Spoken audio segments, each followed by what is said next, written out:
झुंझुनू में प्रधानमंत्री फसल बीमा योजना के अंतर्गत क्लेम वितरण कार्यक्रम।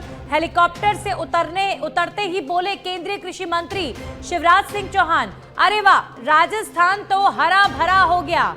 इस पर जिले के प्रभारी मंत्री अविनाश गहलोत बोले, ये सीएम साहब का शुभ पगफेरा है।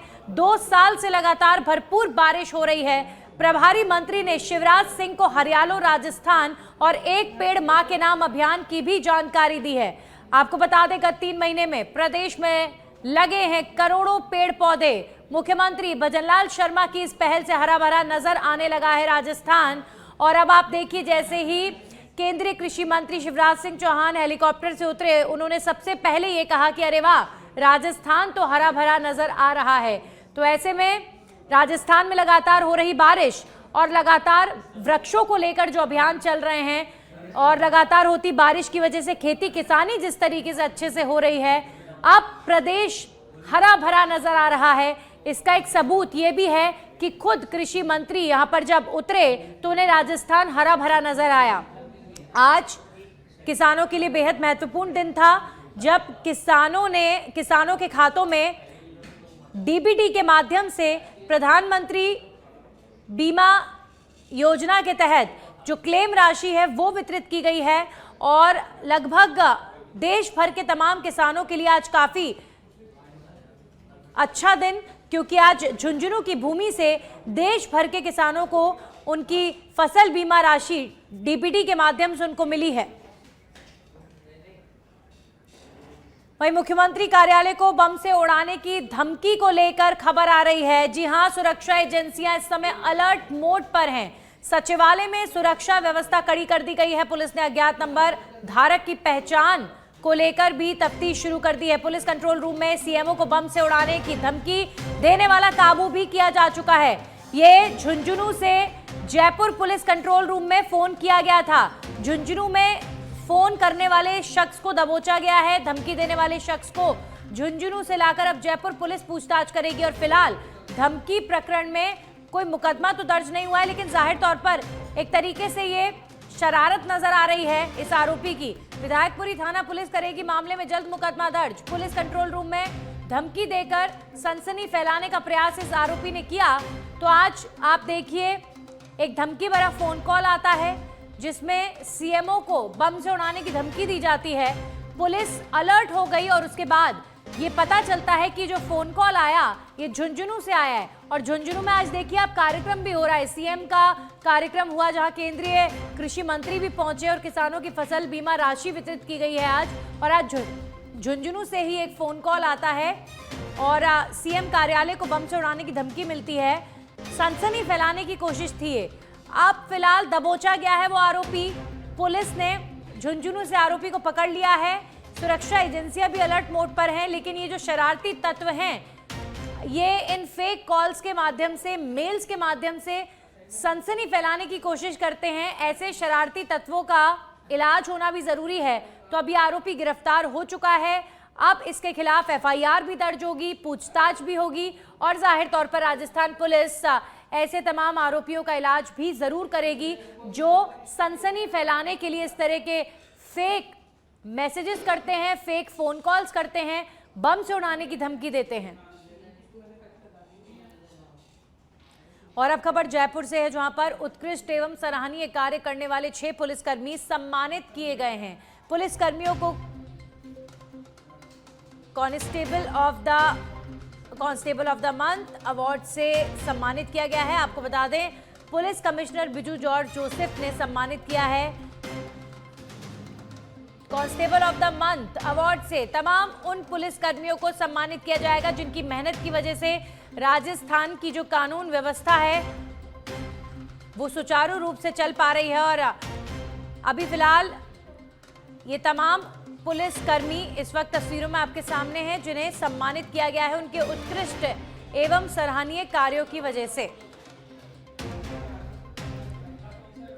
वहीं मुख्यमंत्री भजनलाल शर्मा और केंद्रीय कृषि मंत्री शिवराज सिंह चौहान आज झुंझुनू दौरे पर रहे और इस दौरान फसल बीमा योजना के तहत प्रदेश के 27 लाख किसानों के खातों में 1200 करोड़ रुपए की राशि डीबीटी के जरिए स्थानांतरित की गई है। कार्यक्रम में शामिल रहे कृषि मंत्री डॉक्टर किरोड़ीलाल मीणा ने कहा कि मैं 2-2.5 महीने से प्रोएक्टिव हूं। प्रदेश भर में नकली खाद, घटिया बीज और पेस्टिसाइड के खिलाफ कार्रवाई चल रही है। बीकानेर, गंगानगर, हनुमानगढ़ समेत कई जिलों में छापेमारी कर कार्रवाई की जा रही है। उन्होंने कहा कि अब तक 2 महीने में 57 मुकदमे दर्ज किए जा चुके हैं। कृषि मंत्री ने कहा कि किसानों के साथ ठगी करने वालों को सख्त सजा दिलाने के लिए संसद में कानून लाया जाएगा। इसमें सबसे बड़ा काम जो 3900 करोड़ रुपए बट रहे, उसमें सबसे ज्यादा 1200 करोड़ राजस्थान के किसानों को आज बांटे जा रहे हैं। मैं कृषि मंत्री हूं और मैं 2-2.5 महीने से प्रोएक्टिव हूं और ये बीकानेर, गंगानगर, हनुमानगढ़, अजमेर, किशनगढ़, उदयपुर, जोधपुर, पाली, मेरे को पता लगा कि खाद नकली है, बीज भी घटिया है, पेस्टिसाइड भी घटिया है। किसान कहते थे ये पेस्टिसाइड जल डालते हैं खेत में तो कीड़ा भी नहीं मरता है, और डीएपी का नाम का जो खाद मिलता है उसको खेत में डालते हैं तो गलता नहीं है। हमारे विभाग के अधिकारियों ने, हमने मिलकर योजना बनाई और हमने राजस्थान में, शायद देश के इतिहास में ये पहली घटना है कि राजस्थान में हमने ढेरों फर्जी खाद पकड़ा, नकली भी पकड़ा, नकली पेस्टिसाइड पकड़ा। और कल आपने पढ़ा होगा हमारे सूरतगढ़ में, परसों शाहपुरा, विराटनगर में नमक से बनाता हुआ खाद पकड़ा है। वहीं धौलपुर के राजाखेड़ा से खबर है, जहां पर वार्ड नंबर 9 में पार्षद पद के लिए उपचुनाव, जहूर खान की मौत के बाद खाली हुई थी सीट। कांग्रेस से जीशान खान ने नामांकन दाखिल किया। एक निर्दलीय प्रत्याशी ने भी नामांकन दाखिल किया है। भाजपा ने राजू पर भरोसा जताया। वहीं रिटर्निंग अधिकारी वर्षा मीणा के समक्ष नामांकन दाखिल किया गया है। तो उपचुनाव धौलपुर के राजाखेड़ा में वार्ड नंबर 9 में पार्षद पद के लिए उपचुनाव को लेकर नामांकन दाखिल किया गया है। दौसा नगर परिषद की सभापति कल्पना जैमन ने अपने 55वें जन्मदिवस को प्रकृति को समर्पित किया है। इंदिरा कॉलोनी स्थित पार्क में सभापति कल्पना जैमन और पार्षदों ने बड़ी संख्या में पौधारोपण किया। इस अवसर पर सभापति कल्पना जैमन ने कहा कि मेरा ये जन्मदिन प्रकृति को समर्पित है।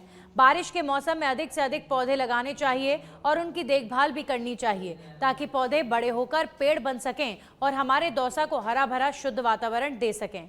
इस अवसर पर नगर परिषद के अधिशासी अभियंता कैलाश चंद मीणा, पार्षद लेखराज गुर्जर, समाजसेवी नरेंद्र जैमन, एडवोकेट संजय शर्मा समेत बड़ी संख्या में लोग मौजूद रहे।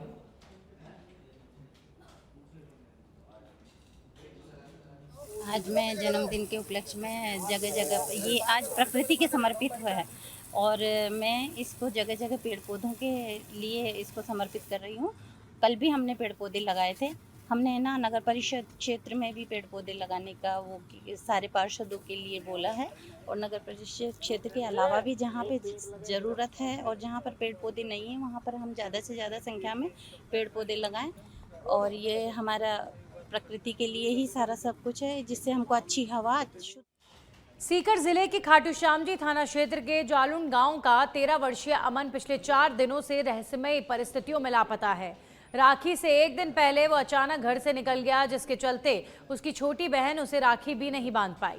परिजनों ने तुरंत पुलिस में गुमशुदगी की रिपोर्ट दर्ज करवाई, लेकिन 4 दिन बीत जाने के बाद भी पुलिस के हाथ कोई सुराग नहीं लगा है।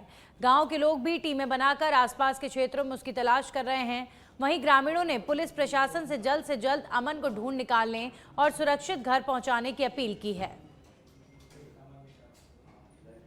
मैं अमन की बुआ हूँ। मैं सभी लोगों से अपील करना चाहती हूँ कि उसको जल्द से जल्द हमारे घर पहुँचाए। हम उसके राखी बांधना चाहते हैं। 4 दिन हो गए हमारे रो रो के बुरा हाल हो रहा है। उसके बगैर हमने खाना पीना सब छोड़ रखा है। पुलिस सबसे अरदास है कि उसको घर। बांसवाड़ा के टामटिया गांव में एक बार फिर 100 साल पुरानी अनूठी परंपरा देखने को मिली, जहां पर बारिश की कामना को लेकर पुरुषों की वेशभूषा में महिलाएं धोती कुर्ता, सर पर पगड़ी और हाथों में तलवारें और लठ लेकर सड़कों पर निकली।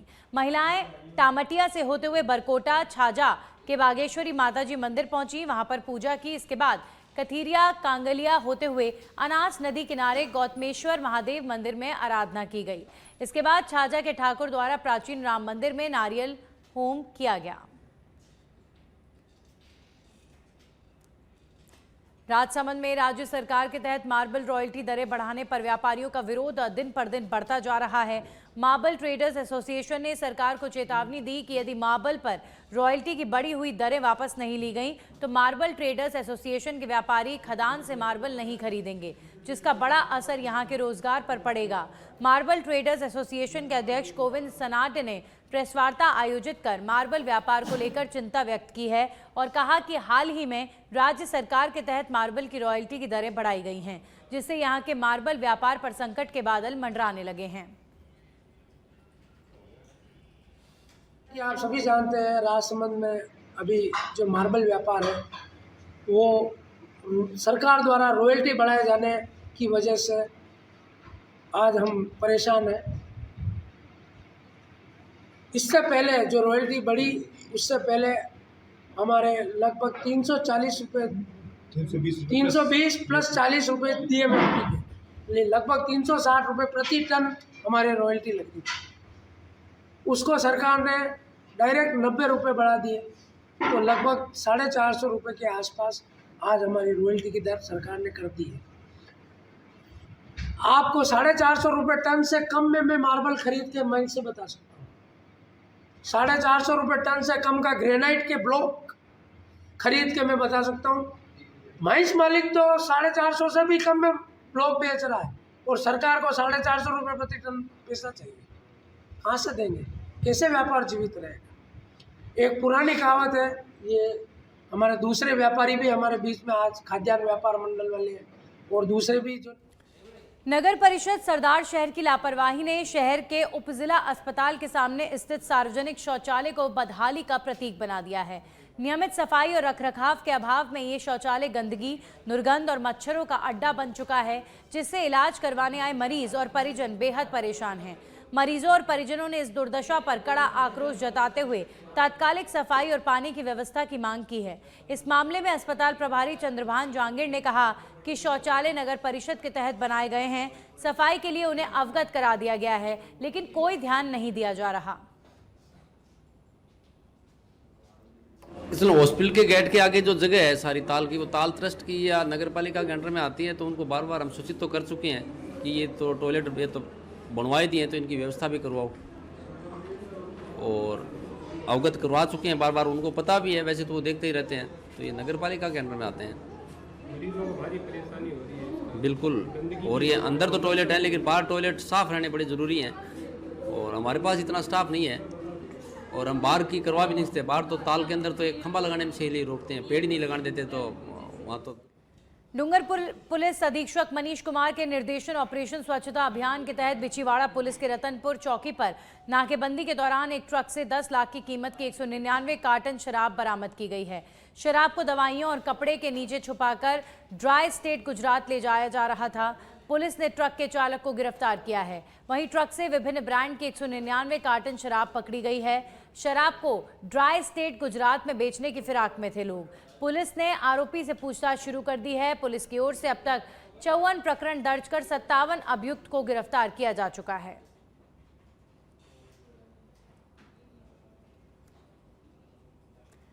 श्रीगंगानगर के रावला से खबर है, जहां पर हाई वोल्टेज लाइन टूटकर खेत में गिरी और हाई वोल्टेज करंट से आग फैल गई।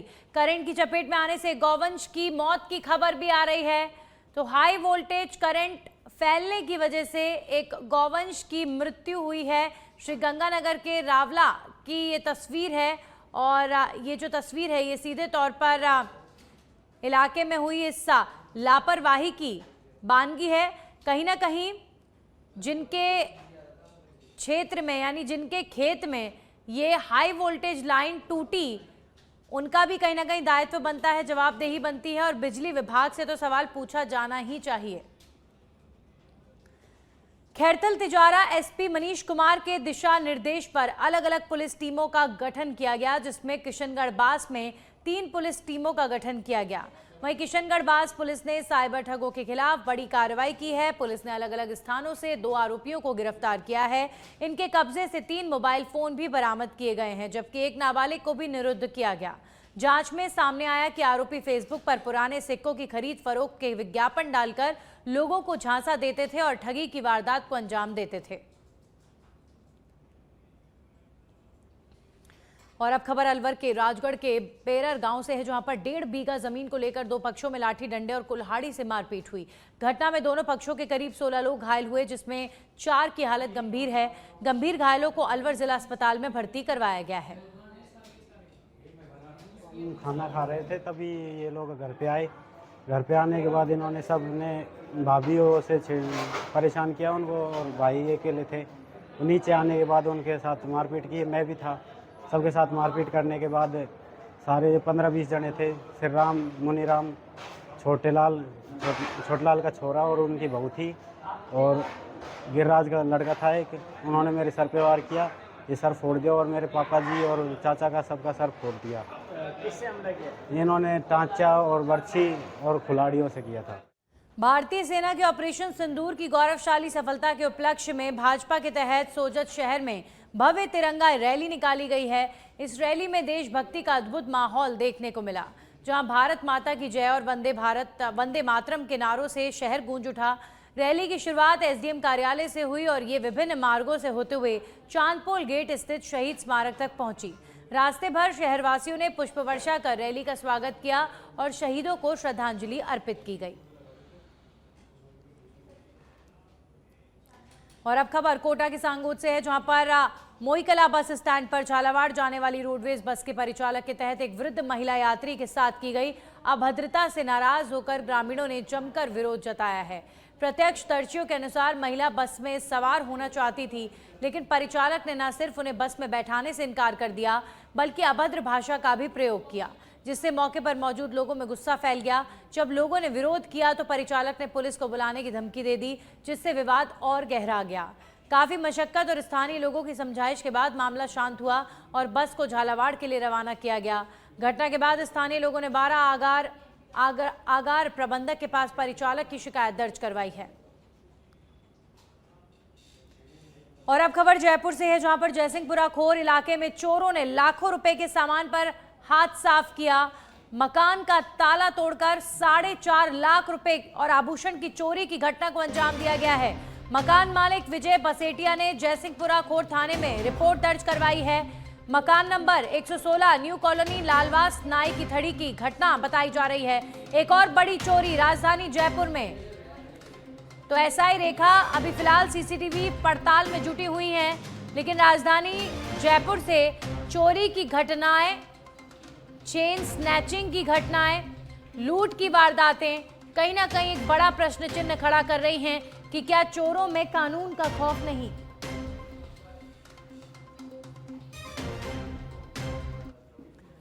वहीं अलवर में अमित सैनी की मौत का मामला अभी थमा नहीं था कि उससे पहले पुलिस के तहत थाने में मारपीट का एक और मामला सामने आया है।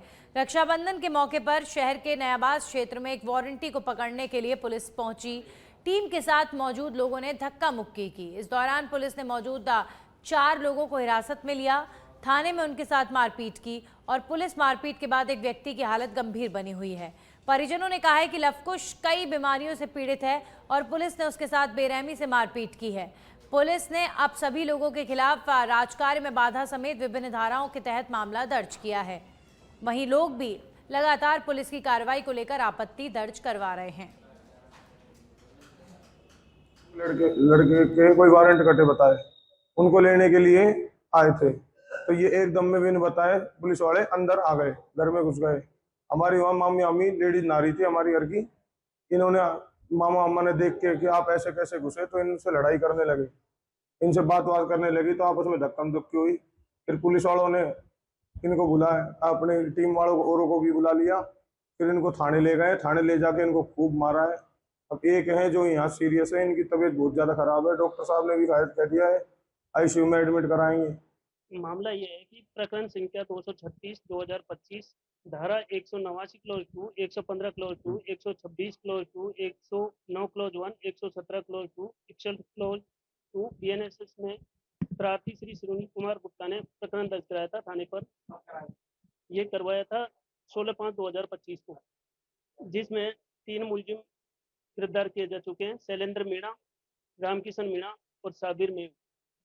इसमें 5 मुलजिम अन्य शेष थे जो फरार चल रहे हैं, जिनकी गिरफ्तारी के लिए मुलजिम नीरम सिंह की गिरफ्तारी के लिए तिवाड़ी क्लिनिक के पीछे। वहीं राजसमंद जिला मुख्यालय के काकरोली थाने में चोरी का माल खरीदने की पूछताछ करने के लिए लाए गए सराफा व्यापारी की अचानक तबीयत खराब हो गई, जिसके बाद पुलिस ने सराफा व्यापारी को जिला चिकित्सालय में भर्ती कराया, जहां उसकी इलाज के दौरान मौत हो गई। वहीं इस घटना के बाद पुलिस ने इसकी सूचना परिजनों को दी है। परिजनों ने आरोप लगाया कि पुलिस ने जबरन मारपीट करके चोरी का माल खरीदने के लिए दबाव बनाया और उसी के दौरान व्यापारी की मौत हो गई। वहीं इस पूरे मामले को लेकर पुलिस अधीक्षक ममता गुप्ता ने इस घटना की न्यायिक जांच करने के आदेश दिए हैं।